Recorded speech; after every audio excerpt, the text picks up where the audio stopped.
Right, so let's start things off with me. Hi, hello. Um,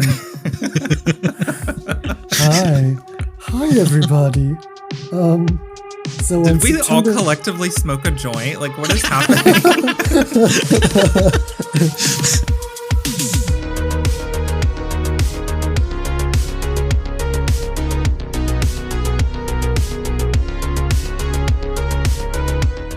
Hello, monsters, and welcome to the House of Delusion, your go-to Lady Gaga podcast. As you know, I'm Billy, and as always, Cal and Bling are here to help me dive into the latest news, rumors, and theories surrounding Lady Gaga, Joker Fad, and LG7. Hi, everyone. I'm Cal. I think Bling has a longer thing about what we're doing for this episode in his part of the script, so I'll just give it up to him. Oh, okay. Hey, Delulus, it's Bling. It's definitely been a slower week in Gaga news for us, but we're keeping the hype alive and ready to discuss all the new LG7 rumors and the imminent Joker Fad release in 2 weeks. Just a reminder that the House of Delulu Discord server is having 2 Joker screenings next weekend, the original Joker with Joaquin, on September 28th to prep us for Joker Fad the following week. Yeah, a lot exciting happening in the server over the upcoming weeks here, and there's a lot to cover today, kind of. So don't forget to join the conversation on our social media channels. You can follow us on Twitter by searching @House of Delulu, on YouTube by typing @House of Delusion, and join our community on Discord by typing discord.gg/House of Delulu. So now let's kick things off with today's episode.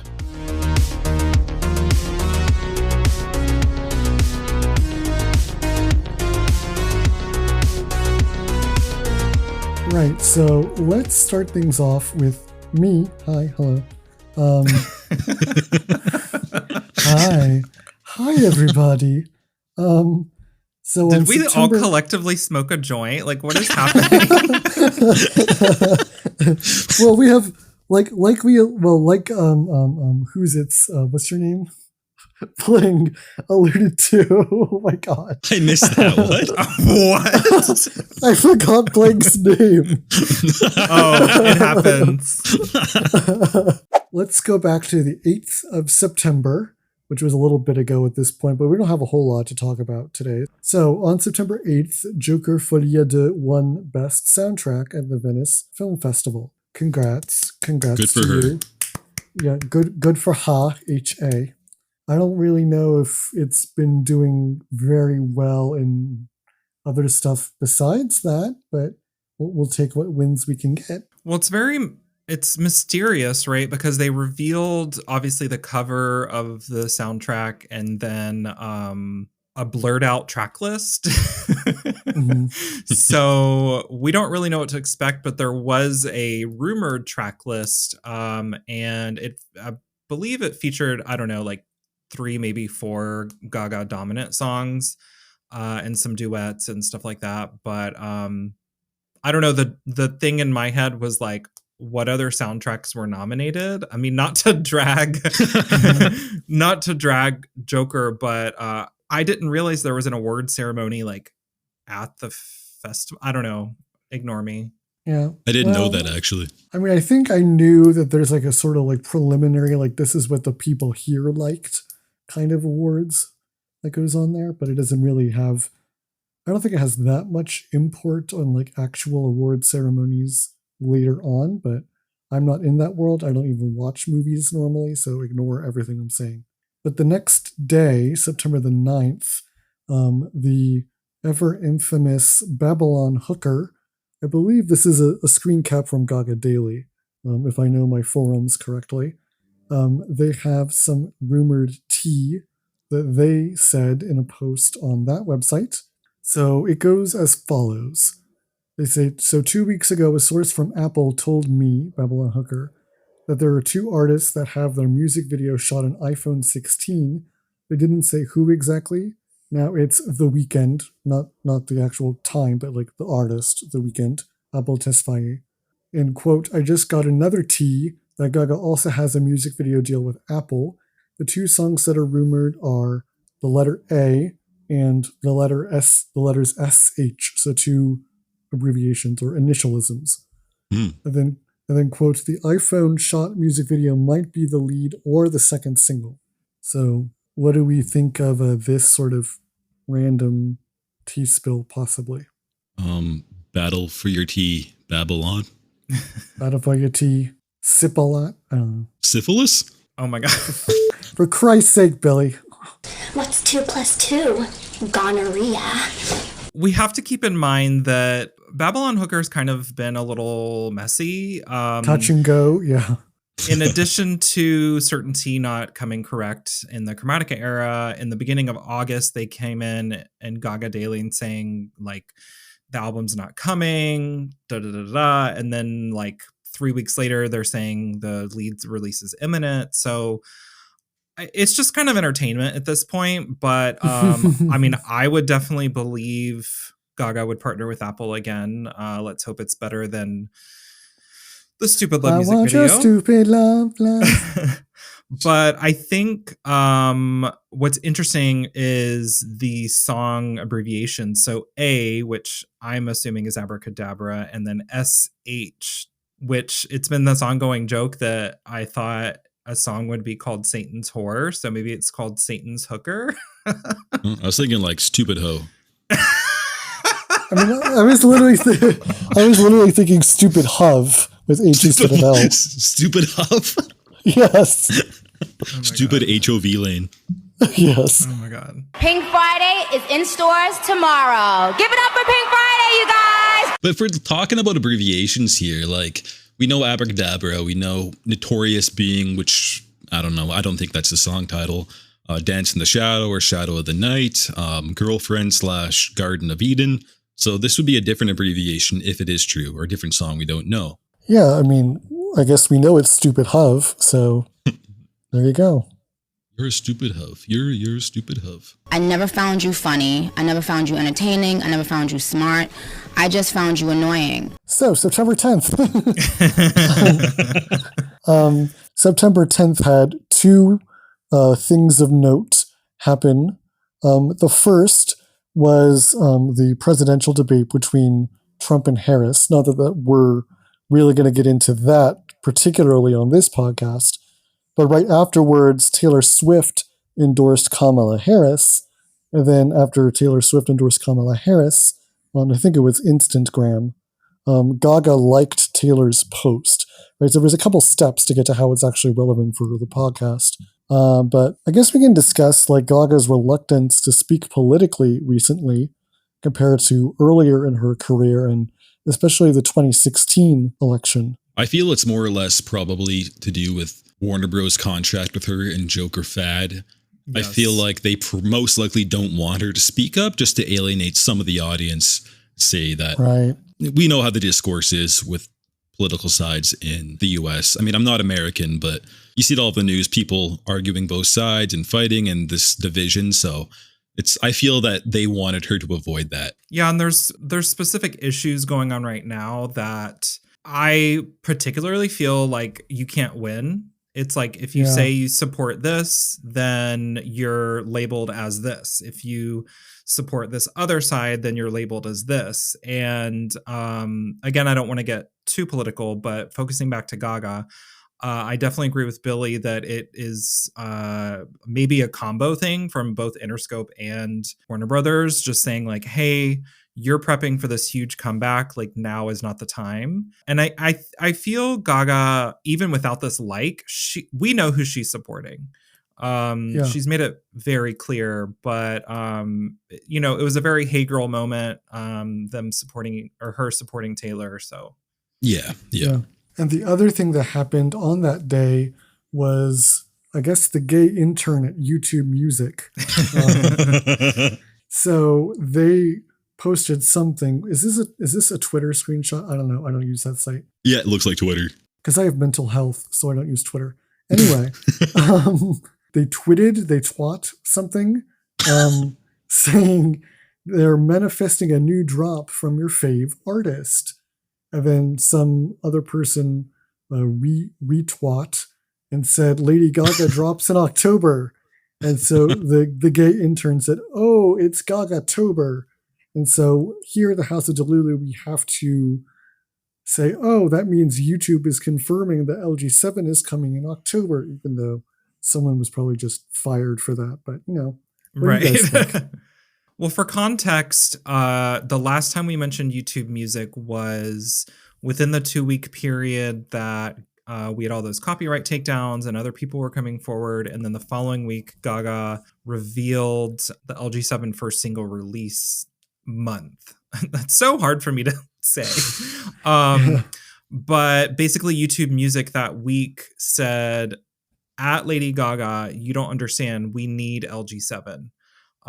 So whether it's just like a cute thing or if they're actually teasing something, I actually didn't have this in the notes, but Amazon Music also had like a TikTok or something. Did you guys see that where it's like the turtles? I read about that actually in the chat. I don't have Twitter. You think I have TikTok? I don't either, but it was something like, do you remember what it said, Billy? No, I don't. My brain is flat. It was like it was like two turtles on top of each other in the water, and it said something like they've never waited this long for LG7 or something like that. Oh, yeah. Okay, that's jogging my memory now. So I don't know if this is like paid stuff or if it's just like gay interns like trying to have funny content, but it's entertaining to say the least. I'm gonna go with the latter on that one, probably most likely. Like, I mean, I doubt the people who handle the social media for all these music streaming companies would have that kind of info, but hey, here's hoping anyway. Yeah. Yeah, I mean, it's Delulu, right? We're supposed to be Delulu. House of Delusion. Okay. Moving on to 9/11. Where were you? When Katy Perry won the Vanguard Award. So September 11th, we streamed the 2024 MTV VMAs because there had been a new category added for Most Iconic Performance, and Gaga's 2009 Paparazzi performance was nominated. Obviously, out of all the categories and arguably any performance, it's the most iconic. But it was opened up for fan voting, and the other nominees included Katy Perry's Roar performance, Britney, Madonna, and Christina's Like a Virgin performance, et cetera, et cetera. So someone had tweeted, like, I guess they had tweeted the fan votes and ranked them from, you know, top votes to least. And Gaga was number one with like, I think, I don't know. Over 1 million or something. Yeah, like over 1 million. And Katy was in the last place with like 100,000. And so fast forward to like a couple hours later, we're in the Discord, in the stage channel, streaming the pre-show, and they're interviewing Katy, and they're like, oh, by the way, you won Most Iconic Performance. And we all were like, what the f-? So does anyone, I don't even remember watching that performance. It was also the same year that Miley did We Can't Stop with Robin Thicke. I mean, that's a whole different story in itself, but even I would put that higher than Roar. Like, I remember those VMAs because that's when she debuted Applause, the first live performance. Right. And Katy Perry, I think she opened, but she was not even in the venue. She was by the New York River performing like on a boxing ring. What the hell? Yeah, I didn't even remember that happened. Between all of these performances, yeah, it was so, no offense, maybe full offense, but it was so uneventful. Yeah. The full thing. And it's kind of like we could hope that the VMAs weren't going to rig it for the person that they were going to give the biggest award to that night, but they did. Surprise. And Gaga was not there, so she didn't get anything. Britney, Madonna, and Christina were not there, so they didn't win. It's like, we're going to give the awards to the people who actually want to show up. And like, I get that part too a lot. Like, don't get me wrong, but it just shows how fabricated and fake the VMAs are with this. Like, like there's 10 people nominated or whatever, for example. Oh, one of them will show up. Oh, well, sure enough, they'll get it, I guess. Like, people can still win by not attending. Like, it's a thing that they could definitely do, especially if it's a fan voted thing. I find it hard to believe that all these Katy Cats united together to even outbeat Taylor Swift. You know what I mean? Yeah. beyond that, I mean, just watching the show, like, I'm kind of glad Gaga's not associated with it because it's just very messy these days. It is. Yeah, I remember one thing I noticed is that every single interviewer, probably about at 1 to 2 minute intervals, were just saying icon, iconic, that's so iconic, iconic. And I was like, you guys just throwing that word around without meaning anymore. Yeah. Yeah. And, Billy finds it hard to believe, but I think we just gotta have faith in me. Freak out, freak out, freak out. The next day, on September 12th, so I had been in contact with one of our House of Delulu members, Dark Lighter 22, who informed me that they are part of a Telegram channel where they post leaks. And within that channel, this member, Dark Lighter 22, had corroborated some of my tea about the era supposed to about the era having, how do I word this? About the era supposed to have started in June. And also the recent negotiations for September, October. So this Telegram that they follow posted LG7 vinyls for November. So I'm going to read what they said.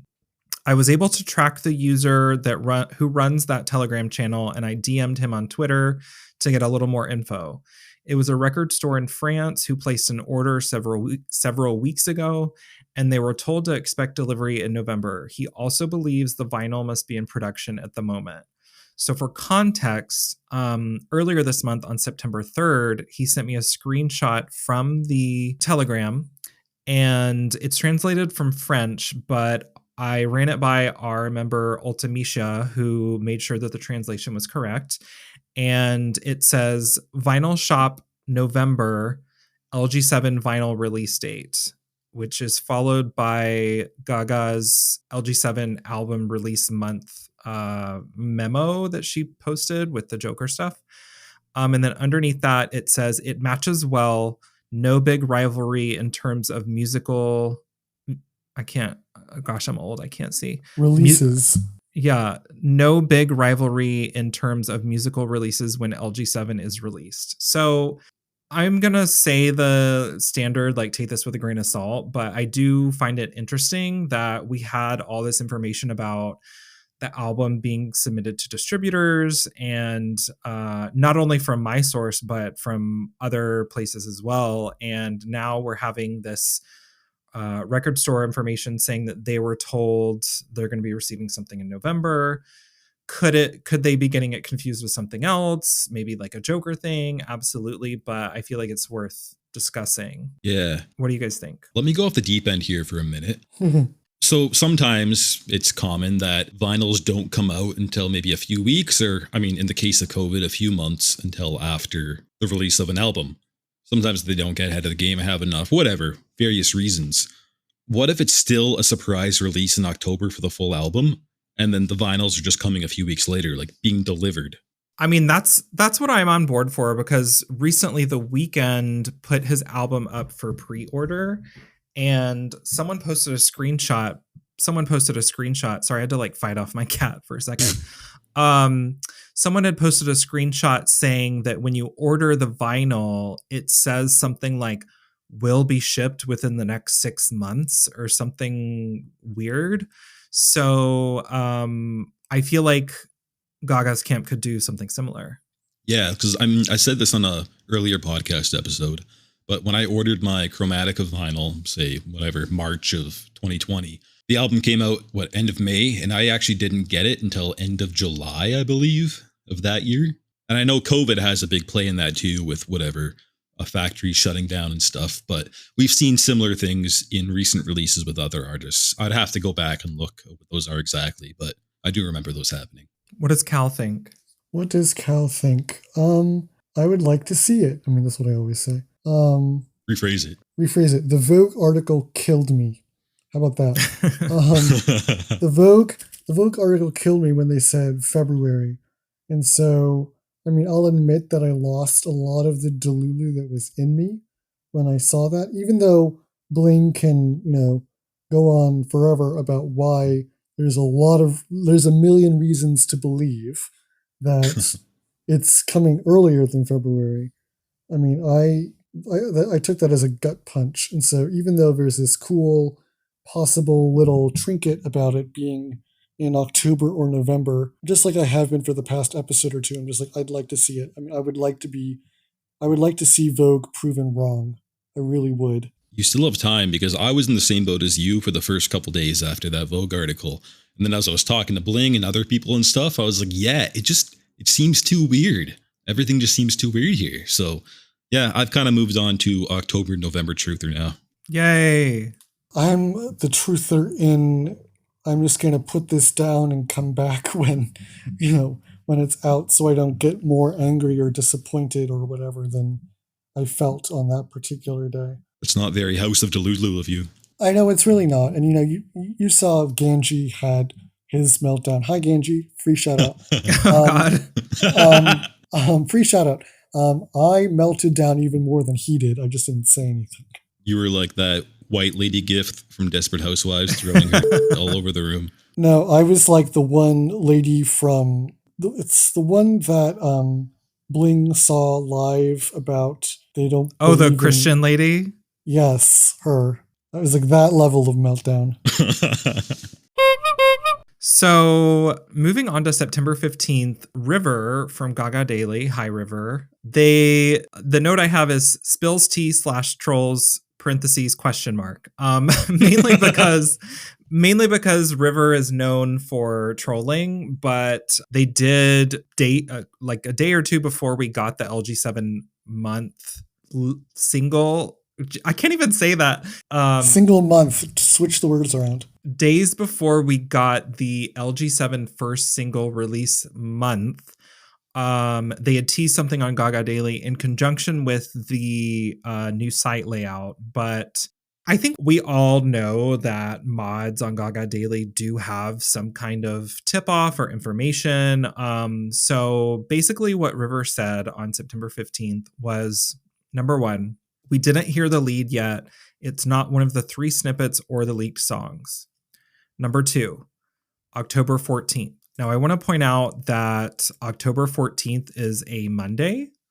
So I don't know if they're alluding to, hey, starting on Monday, we're going to getting teases for a release on that Friday. Who knows? Number 3, forget about the moon. Prepare your brooms to fly, witches. It was Gaga all along. So I don't know if this whole thing is a troll or if they're saying forget the moon theories, embrace the kind of spooky witchy theories that we had. I don't know. What do you guys think about this post? It seems a little bit different from his regular trolling, where I'd have to go back and look at how he posts and stuff. But if I'm looking at this post, this is more direct, and he's not really talking the same way he usually trolls. Like, his trolling stuff is usually pretty more, how would you say it? I feel like Gaga in that one interview from the art pop era right now. Where you're staring at the ceiling. my hand is literally out towards my wall right now, and I'm just looking up. You guys know what I mean, though? Like, his demeanor in his post here is just slightly different. I mean, he's a river troll at the end of the day, a good river troll. We like him, but yeah, this seems a little bit different. I'm not going to hold him accountable for this at all. I'm not going to be like, oh, you're so wrong if it doesn't come right, because he's just a human like all of us too. But no, it does seem a little bit more intriguing. Yeah, and for those of you who are listening from ATRL or who aren't on Gaga Daily, I just want to read to you this mod or admin's, like the thing under his username, like the custom thing you can put. It says, if you ping me, please call me King River, my lord, the best mod ever. If not, I'll not reply. So, I mean, this individual, who I admittedly have not spoken to one-on-one in any great depth, has been trolling. They've been in and out of the LG7 rumor zeitgeist, over the course of the past several months, mostly because they were trolling, never because they were actually saying anything of repute. So, yes, their demeanor seems to have shifted with this particular post, but maybe they've just leveled up and are trolling at a higher level. We will not know until the actual news comes. And that's why I've gotten into this habit on the podcast of saying I would like to see it. But yeah, I don't know. I'd like to see it. It sounds cool, but I don't know. I don't have enough information to say one way or the other.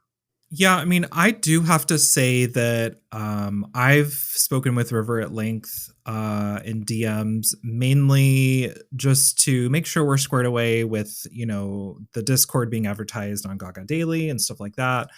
But also they have been really, I'm choosing my words wisely here so I don't get banned from Gaga Daily.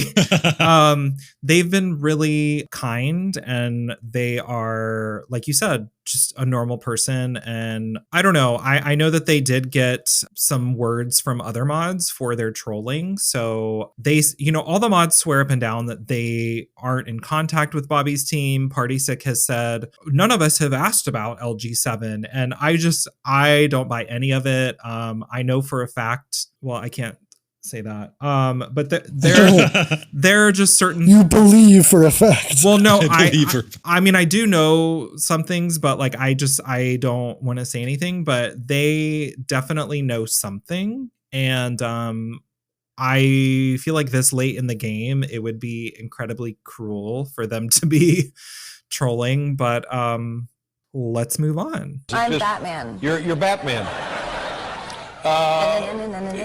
So on September 16th, we definitely want to label this as a rumor, but several sources on Twitter, including Gaga Notify, seem to believe Gaga has a, quote, big 2025 tour planned, which was also corroborated by the ATRL Twitter account.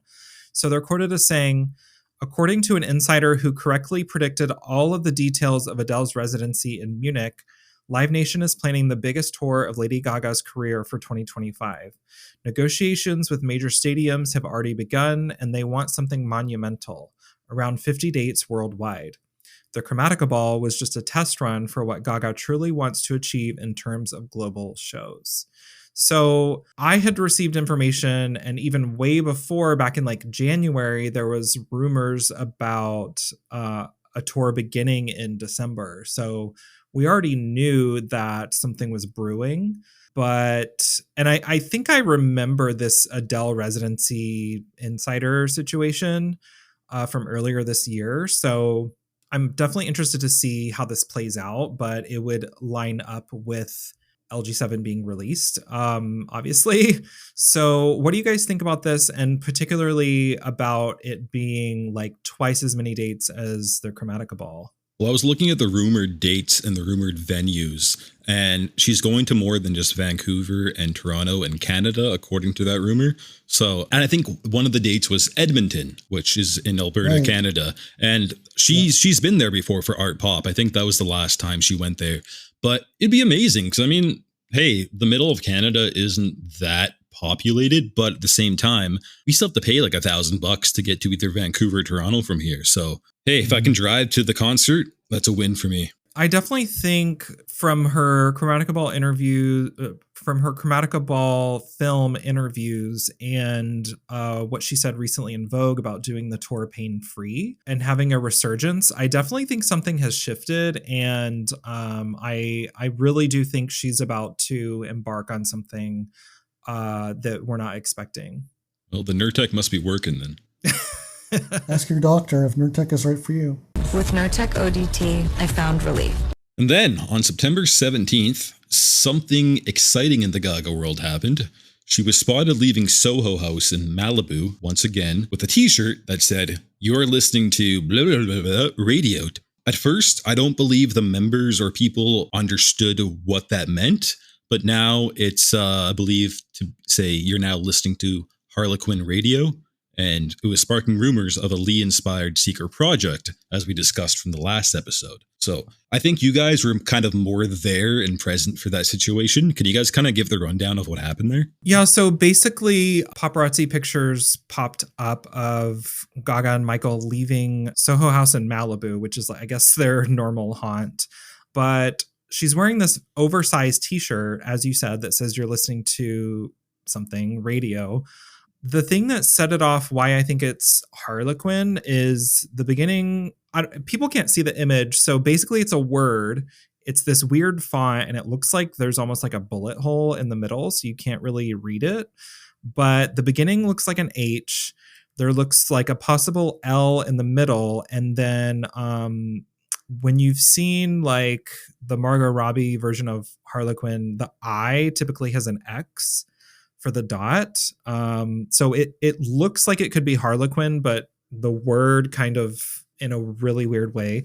But anyway, we're all just kind of like, because there was these album release posters in the background of Joker for a character named Bailey Quinn.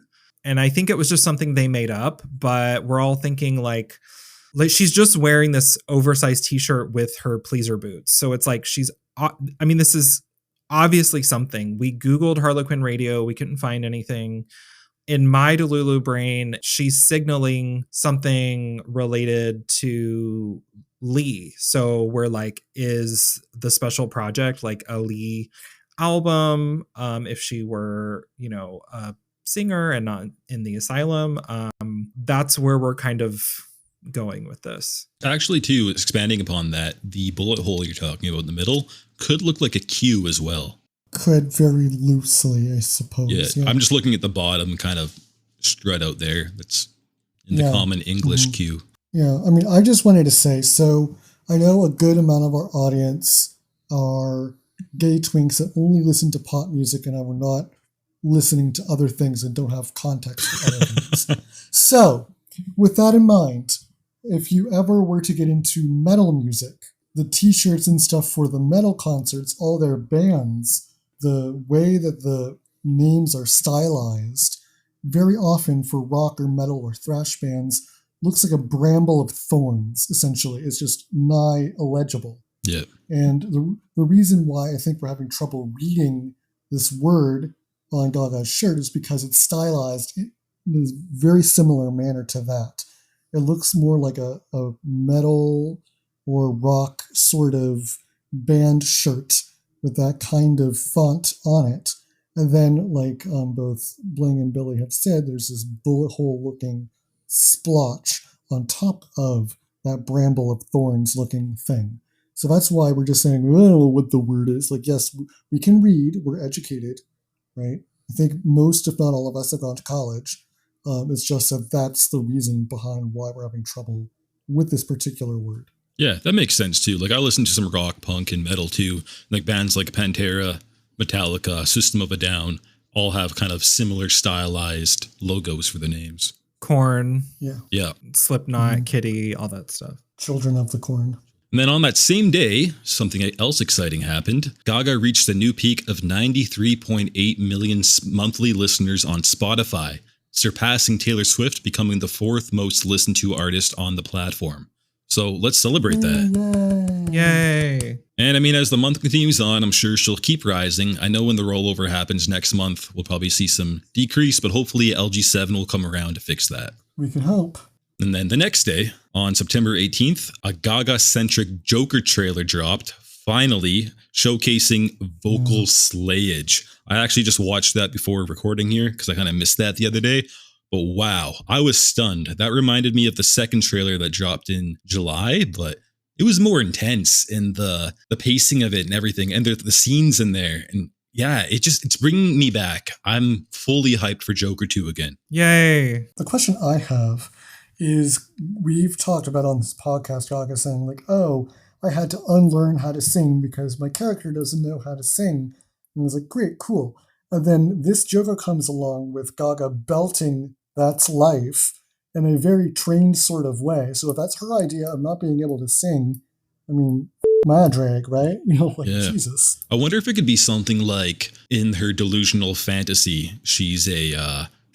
Yeah, like a proper star of some sort. In my fantasies. That's where I was going with it, and what I've kind of said for a while, like, because if you look at one of the last trailers, if you look at the last scene of the first trailer, I think, where she's singing to Joaquin, or maybe the second one, I can't remember, but, it's very impromptu, and, her voice is pretty fried. In comparison to this scene, it's completely different. And so I'm wondering if maybe that's what the Harlequin radio thing is like this whole side project where if Lee was not in an insane asylum, if she would have a career, just like how kind of like how Joker is doing. So I don't know. It has me super hyped for the film. Like Billy, I'd kind of lost a little bit, and I was like, okay, let's move on to LG7. But we have to remember, like, in 2 weeks, we're going to have a brand new movie and a brand new soundtrack. So Then the same day, the Bill Gates Netflix documentary dropped, and Gaga was featured in episode 2. The series is called What's Next? The Future. And in that episode, she was discussing misrepresentation in media and technology with Bill Gates and the impact on culture. Kind of through that, she was talking about the hermaphrodite lady seashell bikini rumors back from her early career, and then how it kind of affected her, but at the same time, she wanted to be that voice for people. She was kind of like, hey, I'll take the punches for everyone else, and I'll show you how I'm going to react and not give anyone else, or feed the trolls, if you will. Right. Because she knew that she had trans fans all the way back then. And she knew that, the, what's the word I'm looking for? We're all on weed today. It's crazy. platform? No. The dysphoria that they can experience with their genitalia can be very intense and very problematic for them to express publicly, and they might be sadly used to people with platforms punching down on them for having that kind of dysphoria. And so she chose to take a higher road and take punches herself and not really, dissuade that rumor, just because she knew if she did, it would be her punching down on her fans who do have to deal with that. And so I think that's very magnanimous of her to do. Wow. And plus, this was started in 2009. So the fact that she was that level-headed enough to do this in that time period, when we know that LGBT issues were still pretty bad. I mean, a lot better than X amount of decades ago, but a lot has happened since the late 20s. Yeah, and she was so young.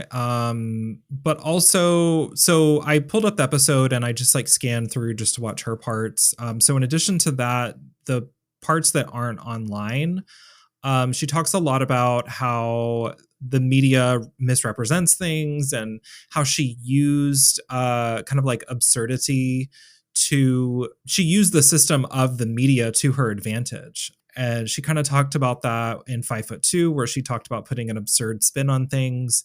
So she's incredibly intelligent and has always known what this media celebrity thing is, and she's known how to play her cards. So I definitely recommend people to pull up the episode and just watch her parts. But it was interesting. They also touched on social media and its impact on culture and lack of empathy and stuff like that. So yeah, it's interesting.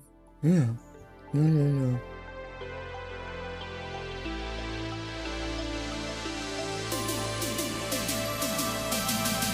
The only thing that I want to say is, number one, I can't believe we're 2 weeks away from this film. I mean, we've been looking forward to it for 2 years? Yeah.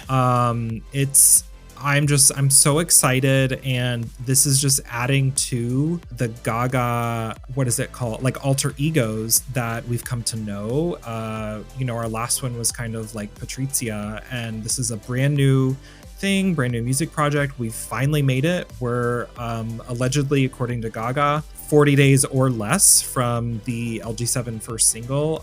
So we're on the brink of it, you guys. Like, we made it. And the last thing is not yet, but the last thing is Gaga's silence after the Vogue article is quite deafening.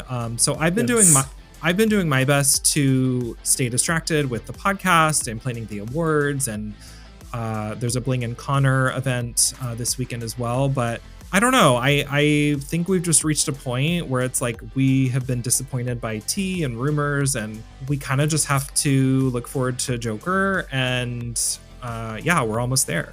So, like Bling said there, we do have the Connor x Bling live. What do you want to call that exactly?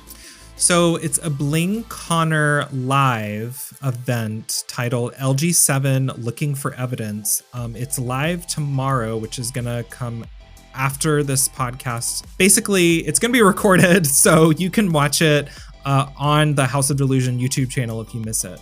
Yeah, but if you want to see it live, come in on Saturday here. I believe it's at 12 p.m. Pacific time, 3 p.m. Eastern. you can come to our server here, discord.gg/House of Delulu. Come on in, spill your thoughts, join in the conversation. They would love to have you there. And if you're European, don't worry, the Discord will automatically notify you of the time in your time zone when this event is taking place, as well as all events which take place on the server. One of the great features that we have. Yay, technology. And if you're not European, it also works that way too. But thank you Thank you so much for joining us today. If you like what you heard, please rate us on Spotify, 5 stars preferably, but if you do hate us, let us know. Please complain, because obviously we don't want your low ratings without your comment. Comments are good for the algorithm. Yep. Don't forget to leave a comment or question so we can answer it in the next episode. And once again, plugging this in, don't forget to join the Discord server. The link is in the description.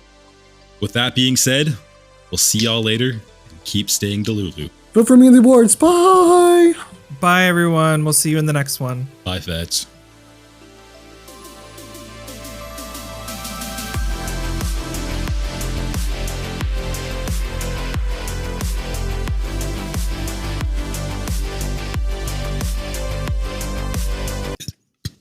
Get the burp out, excuse me.